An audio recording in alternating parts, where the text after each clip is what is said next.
yo en estos días estaba estudiando, bueno, cábala como estudiamos todo el tiempo, pero en el sentido de que entre más uno profundiza en las enseñanzas de la cábala, se da cuenta de que hay veces incluso de la profundidad que tiene el pensamiento cabalístico al punto tal que te das cuenta de que la cábala no es solamente una mística o como hablamos ahorita de una acumulación de conocimientos, que más bien yo diría que ahí también hay toda una filosofía. Por eso es que a veces cuando uno lee las obras de ciertos autores se da cuenta que llaman así la filosofía de la cábala. ¿Qué quiero decir yo con esto?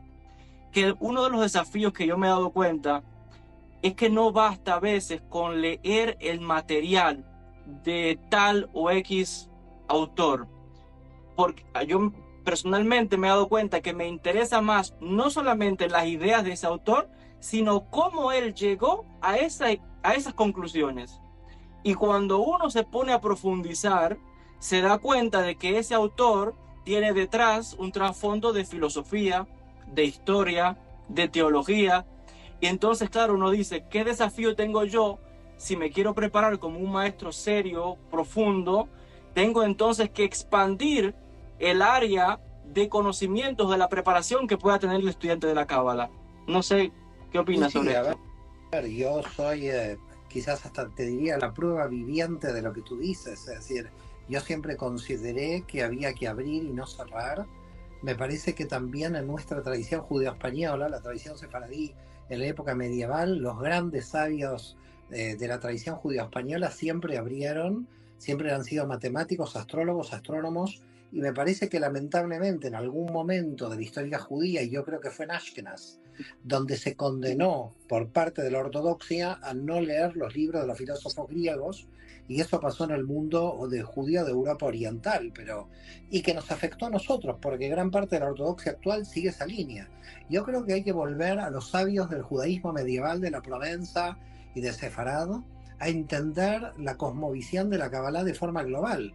En eso estoy totalmente de acuerdo. Y por eso yo, cuando tú fuiste a la tumba de Spinoza, que me parece que fue un acto heroico, tuyo a nivel intelectual, diste cuenta de que había que estar abierto a la cultura. Es decir, el acto de tú ir a la tumba de Spinoza quedará en el anal de la historia de tu biografía.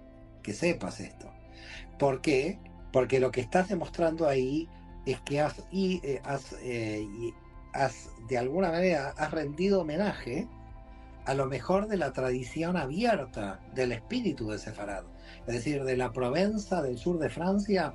Todos estos rabinos y sabios estaban totalmente relacionados con el sufismo, con la mística cristiana, estaban unidos al conocimiento general, a la astrología, a la astronomía. Luego vino la ortodoxia de Ashkenazí de Europa Oriental y nos cerró al conocimiento global.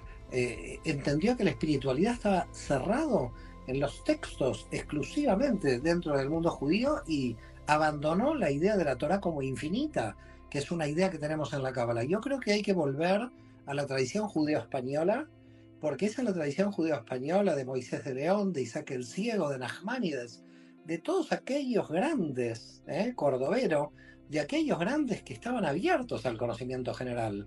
Y la Cábala es el conocimiento general, tomando en cuenta de que la Torah tiene 600.000 posibles interpretaciones. Me parece que luego, con el hasidismo y en Europa Oriental, el judaísmo se cerró, la cábala se cerró, se vio a la modernidad como una amenaza, cuando la modernidad nunca fue ninguna amenaza, porque la cábala lo contiene todo, dado que la Torah es infinita. Sí, fíjate que yo me he trazado como concepción de modelo, ¿no? Como a seguir un poco, ¿no? Es ese ejemplo, el modelo de los sabios de la época medieval, de la época de Al-Ándalus, donde tienes al mismo Maimónides, que era un filósofo también, médico, sabía de astronomía. Tienes al mismo Crescas, que era también filósofo. Tienes una figura, porque mencionaste la prohibición de filosofía, y saltamos nuevamente a Benadret, que, ojo, y esta es la importancia otra vez de tener las cosas en un contexto. Benadret prohibió en un momento el estudio de la filosofía hasta cierta edad, pero llegó luego un grupo de sabios y dijo, no más filosofía. Ahí está el error. Entonces, ¿qué quiero resaltar con esto? Que hoy, esto me he dado cuenta yo, por ejemplo, en mi misma escuela, yo tuve la suerte de que los últimos 2 años, yo te comentaba esto por privado, tuve la suerte de que los últimos 2 años estudié en una yeshiva donde los rabinos de esta escuela vienen del mundo seglar. Porque el Rosh Yeshiva, el rabino principal, y de los otros que enseñan en la escuela, vienen de la universidad, son doctores en física, en filosofía, son personas muy cultas. Y en esa escuela yo tuve la suerte de que la visión del judaísmo que me presentaron, o de la que me nutrí, es una que incorpora la parte seglar y la parte sí, bueno, religiosa, espiritual, pero no puede no puede estar desconectado de la parte de los estudios seglares.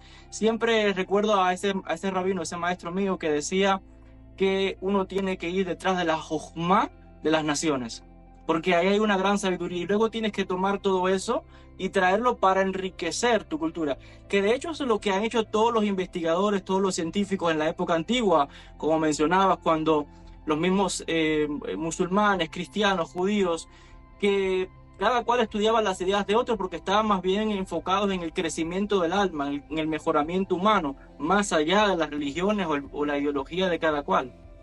Totalmente. Y esto es quizás lo que se perdió, probablemente por un tema identitario cerrado, que de alguna forma, fíjate, ¿no?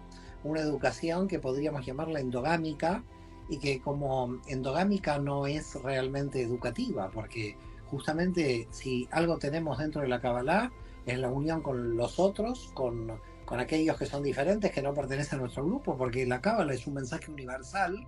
Entonces, claro, esto también, ¿no? ¿Educación o adoctrinamiento? Aquí también hay un tema, ¿no?